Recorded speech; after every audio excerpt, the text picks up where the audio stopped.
Think Frankfurt is just skyscrapers and banks? Frankfurt is surprisingly easy on the wallet. The consensus among travelers is that you don't need a massive budget to fall in love with this skyline. People frequently mention how affordable the city becomes if you skip fancy hotel dining for local gems. If you are watching your funds, 3 days is the sweet spot to see the main sights without breaking the bank.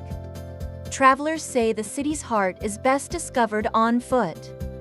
For a real budget win, the Frankfurt on-foot daily walking tour in English is a standout choice. At around $26, it is considered a steal for the amount of history you get. Reviewers describe it as a passionate way to uncover hidden corners.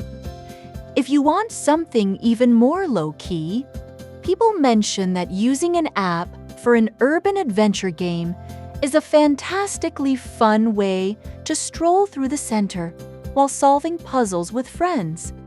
When it comes to food and drink, travelers rave about diving into the local culture. A private German beer tasting experience in Frankfurt Old Town is often called incredibly educational and fun, especially for learning about the ingredients and history behind the brew. It is a great way to spend an evening for roughly the cost of a casual dinner. A quick heads up for your planning.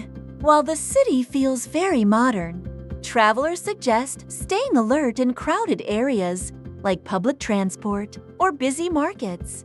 People also mention being mindful of surroundings when exploring nightlife districts later in the evening.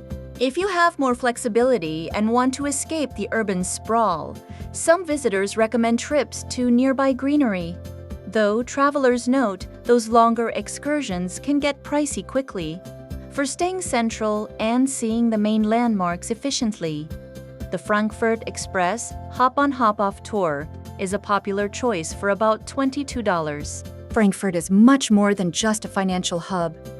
It is a city of hidden layers waiting to be uncovered. Now you've seen my honest take on Frankfurt. If you want to actually go, head to AccessTravel.com. The link is in the description, in the comments, and in my bio.